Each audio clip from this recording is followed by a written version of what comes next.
बरेली हिंसा पर एसएसपी बरेली का बयान सामने आया है। तौकीर रजा को गिरफ्तार किया गया है। तौकीर रजा समेत 8 लोगों को जेल भेजा गया है। 10 में 7 एफआईआर में तौकीर रजा का नाम भी शामिल है। 39 लोगों को हिरासत में लेकर पूछताछ जारी है। हिंसा में 22 पुलिसकर्मी घायल हुए हैं। बाकी आरोपियों से पूछताछ की जा रही है। बरेली हिंसा में 2000 उपद्रवियों पर केस दर्ज किया गया है। बरेली के 5 अलग अलग थानों में मुकदमे दर्ज हैं। हिंसा में अब तक 32 उपद्रवियों की गिरफ्तारी हो चुकी है। मौलाना तौकीर रजा को हिरासत में लिया गया है और बरेली में उपद्रवियों पर एनएसए लगाने की तैयारी यहां पर की जा रही है। तो एसएसपी का बड़ा बयान इसमें सामने आया है। कल की यह तस्वीर आपको याद होगी, उत्तर प्रदेश के बरेली में, जहां पर जुमे की नमाज अदा करने के बाद हजारों की संख्या पर यहां पर आई लव मोहम्मद की नारेबाजी की गई थी, पोस्टर लगाया गया था और उसके बाद से यहां पर स्थितियां अशांति की तरफ आगे बढ़ रही थी। उसके बाद पुलिस को मोर्चा संभालना पड़ा था और ये कल की तस्वीर हम दिखा रहे हैं और उसमें बड़ा एक्शन लिया गया। जो 2000 उपद्रवी थे उन सब के ऊपर बताते चलें कि एनएसए लगाने की तैयारी की जा रही है बरेलियों में और 2000 वहां पर कम से कम जो उपद्रवी थे जिन्होंने स्थिति को खराब करने की कोशिश की और उन सब में मौलाना तौकीर रजा हिरासत में ले लिए गए हैं। 39 लोगों से पूछताछ अभी जारी है। 32 लोगों पर 7 लोगों की लगभग जो निकल कर आया है कि 8 समेत 8 लोगों को, तौकीर रजा के साथ 8 लोगों को जेल में भेज दिया गया और 10 में से 7 एफआईआर जो दर्ज की गई है उसमें तौकीर रजा का नाम भी है। अब तौकीर रजा से पूछताछ की जाएगी कि आखिरकार इस तरह से जगह जगह स्थिति कैसे शुरू हुई। दरअसल आपको बता दें ये विवाद बरेली में तो आपने देखा, लेकिन इसके पहले उत्तर प्रदेश के कानपुर से ये शुरू हुआ, आई लव मोहम्मद का ये पूरा सिलसिला। उसके बाद न सिर्फ उत्तर प्रदेश बल्कि उसके बाद ये महाराष्ट्र में भी देखा गया, ये मध्य प्रदेश में भी देखा गया, गुजरात में भी देखा गया, अलग अलग राज्यों में देखा गया। महाराष्ट्र में भी कुछ इस तरह स्थिति यहाँ पर उत्पन्न हुई थी जहाँ पर उत्तर प्रदेश के मुख्यमंत्री योगी आदित्यनाथ को जान से मारने की धमकी उसी जो आई लव मोहम्मद का जो पूरा सिलसिला चल रहा था उसमें दी गई थी। हालांकि मुख्यमंत्री योगी आदित्यनाथ का बड़ा एक्शन भी, बड़ा बयान भी आया कि जो भी उपद्रवी हैं उनको बख्शा नहीं जाएगा। इस तरह से जो माहौल खराब करने की कोशिश कर रहे हैं। बरेली की ये कल की तस्वीर है। 2000 जो उपद्रवी थे जिन्होंने आई लव मोहम्मद और पोस्टर भी हाथ में लेके रखा था और नारेबाजी भी कर रहे थे ये। उसके बाद से यहाँ पर पुलिस को मोर्चा संभालना पड़ा था, पुलिस को लाठी यहाँ पर चलानी पड़ी थी। पुलिस, हालांकि आप सोचिए कि इसमें 39 लोगों को हिरासत में लेकर पूछताछ तो की जा रही है और 22 पुलिसकर्मी भी घायल हुए हैं। एसएसपी का इस बरेली की जो घटना थी उसमें एसएसपी का बयान आया है कि तौकीर रजा गिरफ्तार किए गए हैं। 10 में से 7 में जो एफआईआर दर्ज की गई है उसमें तौकीर रजा का भी नाम है। अब उनसे पूछताछ की जा रही है। 22 पुलिसकर्मी कल घायल हुए हैं और साथ ही साथ 39 लोगों को हिरासत में ले लिया गया है। बाकी आरोपियों से भी पूछताछ की जा रही है और 2000 उपद्रवियों पर केस दर्ज किया गया है। 5 अलग अलग थानों में मुकदमे दर्ज हुए हैं और अब तक 22 उपद्रवियों को गिरफ्तार कर लिया गया है। साथ ही उपद्रवियों पर एनएसए लगाने की भी तैयारी यहां पर की जा रही है कि ये सब राष्ट्रद्रोही हैं। राष्ट्रद्रोह मतलब राष्ट्र हित के खिलाफ ये इन्होंने नारेबाजी की और राष्ट्र की जो स्थितियां हैं, जो शांति है, उसको खराब करने की कोशिश यहां पर इन उपद्रवियों। अब तक कुल 10 एफआईआर दर्ज की गई है, जिसमें थाना कोतवाली में 5 एफआईआर दर्ज की गई है, थाना बारादरी में 2 एफआईआर दर्ज की गई है, थाना किला प्रेमनगर और कैंट में 1-1 एफआईआर दर्ज की गई है। इन दर्ज एफआईआरों में आज हम लोगों के द्वारा कुल 8 अपराधियों को, जो इस घटना में शामिल थे, 8 अभियुक्तों को गिरफ्तार करके जेल भेजा गया है। उनके नाम मैं आपको पढ़ के बता देता हूं। मौलाना तौकीर रजा, सरफराज पुत्र सलीम, मनीफुद्दीन पुत्र जरीफुद्दीन, अजीम अहमद पुत्र नसीम अहमद, मोहम्मद शरीफ पुत्र मोहम्मद अहमद, मोहम्मद आमिर पुत्र मोहम्मद जाहिद, रिहान पुत्र राजू और मोहम्मद सरफराज पुत्र समीम। इन 8 लोगों को आज हम लोगों के द्वारा गिरफ्तार किया गया। इसमें संपर्क में थे। हमारी इन्वेस्टिगेशन के दौरान ये भी तथ्य प्रकाश में आए हैं कि कुछ बाहर के आपराधिक तत्व, इस जनपद से बाहर के कुछ आपराधिक तत्व इस जुलूस में शामिल हुए, इस आयोजन में शामिल हुए थे, जिनके द्वारा इस तरह की समस्या पैदा की गई। उनके बारे में भी हम अभी सूचना संकलन कर रहे हैं। ये भी ज्ञात हुआ है कि इसमें एक नदीम नाम का व्यक्ति ये लगातार फोन पे संपर्क में था और इससे व्हाट्सएप कॉल के माध्यम से लोगों की बात हो रही थी और इसके द्वारा भी वहां लोगों को हाँ, ये वही व्यक्ति है जिसके सिग्नेचर थे उस कागज पे जो पहले दिन अपील जारी की गई थी और ये अभी फरार है। पुलिस की टीम है इसकी। बरेली हिंसा पर पुलिस का बड़ा एक्शन सामने आया है। मौलाना तौकीर रजा को गिरफ्तार कर लिया गया है। आई लव मोहम्मद पोस्टर को लेकर शुरू हुआ विवाद पथराव और फायरिंग तक पहुंच गया, जिसमें 22 पुलिसकर्मी घायल हुए।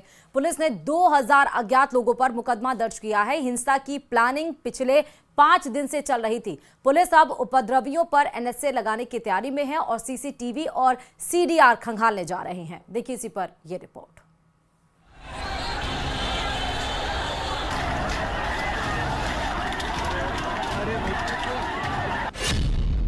बरेली हिंसा में साजिश के सूत्रधारों पर एनएसए की तैयारी।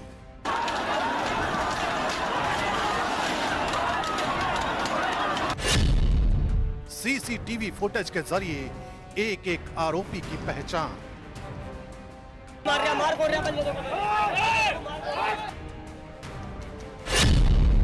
न्यूज 18 इंडिया की पड़ताल में सनसनीखेज पर्दाफाश।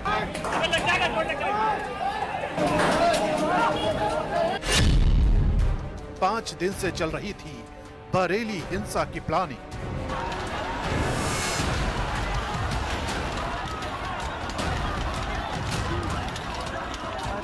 बरेली की इन तस्वीरों ने सुरक्षा एजेंसियों की नींद उड़ा दी।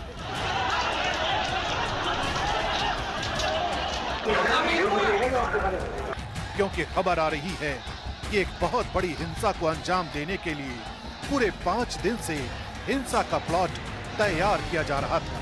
लेकिन ऐसी ही अराजकता के खिलाफ यूपी का लॉ एंड ऑर्डर पूरी तरह से एक्शन में है।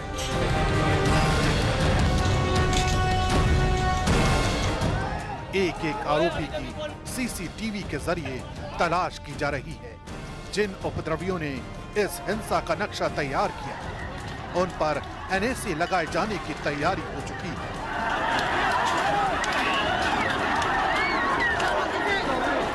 कई आरोपियों को शिकंजे में लिया जा चुका है। लेकिन त्योहारों के मौके पर इस तरह की अराजकता को अंजाम देने वालों के लिए सीएम योगी आदित्यनाथ ने सख्ती का पैमाना और बड़ा कर दिया है। सीएम योगी आदित्यनाथ की इस सख्ती को ऐसे ही समझा जा सकता है कि उन्होंने साफ निर्देश देते हुए कहा है, ये बुराई और आतंक के दहन का समय है। उपद्रवियों पर निर्णायक कार्रवाई का सही वक्त है।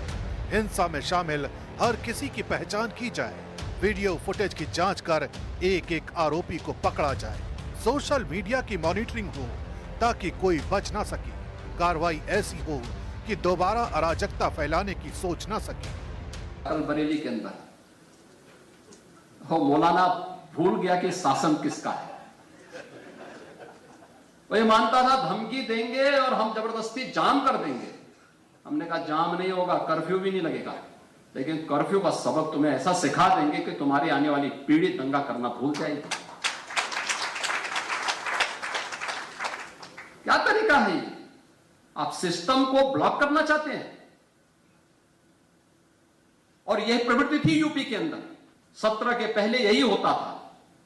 और हम इसी बात को कह सकते हैं कि 17 के बाद हमने कर्फ्यू भी नहीं लगने दिया, लेकिन ऐसे बैरियर को चुन चुन करके वे जिस प्रकार की भाषा को समझते थे उस प्रकार की भाषा से उनको समझा करके उसको उसकी सजा दिलाने का काम भी किया है।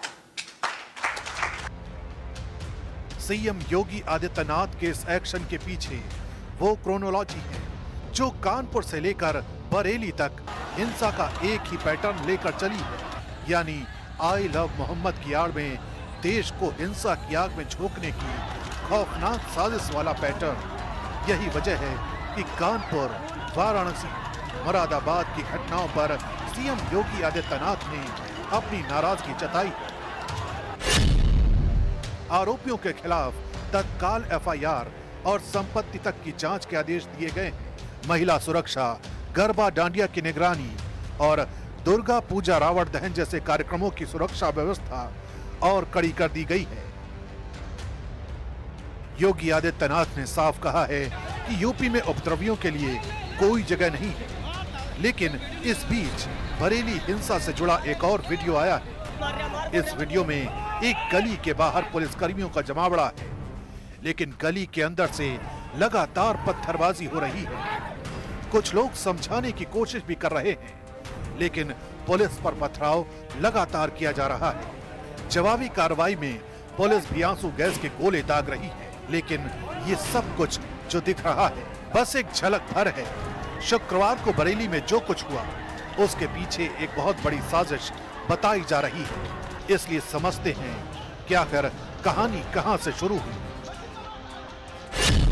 असल में बरेली की घटना की जड़ कानपुर से शुरू हुए आई लव मोहम्मद विवाद से जुड़ी है। कानपुर के बाद ये मामला धीरे धीरे दूसरे जिलों में फैलता गया और बरेली में जुमे की नमाज के बाद सड़कों पर खुलकर सामने आ गया। नमाज के बाद भीड़ ने आई लव मोहम्मद के बैनर और नारों के साथ जुलूस निकाला। प्रशासन का दावा है कि इस मार्च की इजाजत नहीं थी। देखते ही देखते नारेबाजी और बैनर लहराने का सिलसिला हिंसा में बदल गया। पुलिस और भीड़ के बीच झड़प हुई, पथराव हुआ और हालात काबू से बाहर हो गए। पुलिस को लाठीचार्ज और आंसू गैस के गोलों का इस्तेमाल करना पड़ा। इस घटना में कई पुलिसकर्मी घायल हो गए।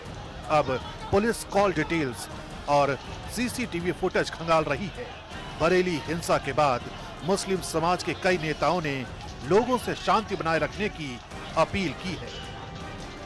इस सर्वे रिपोर्ट को पढ़ने के बाद ऐसा लगता है कि एक खास सोच और एक खास नज़रिए के पेश नज़र ये रिपोर्ट तैयार की गई है और हम इस सर्वे रिपोर्ट को खारिज करते हैं, इसलिए कि ये मस्जिद है और क़यामत तक मस्जिद रहेगी। हिंसा और उसके बाद की कार्रवाई के बीच अब ये मामला राजनीति के मैदान तक पहुंच चुका है। राजधानी लखनऊ में आई लव योगी आदित्यनाथ और आई लव बुलडोजर के पोस्टर लगाकर इस पूरे विवाद को नया रंग दे दिया गया है। साफ है कि आई लव मोहम्मद से शुरू हुआ ये मुद्दा अब सियासी तंज का रूप ले चुका है। उधर पुलिस लगातार छापेमारी कर रही है और उपद्रवियों की पहचान की जा रही है। जिन इलाकों में हिंसा हुई वहां ड्रोन से निगरानी और चौकसी बढ़ाई गई है। पुलिस सूत्र कहते हैं कि किसी दोषी को बख्शा नहीं जाएगा और सभी पर कड़ी धाराओं में मुकदमा दर्ज होगा। सीएम योगी आदित्यनाथ के निर्देश के बाद प्रशासन पूरी तरह से अलर्ट मोड पर है।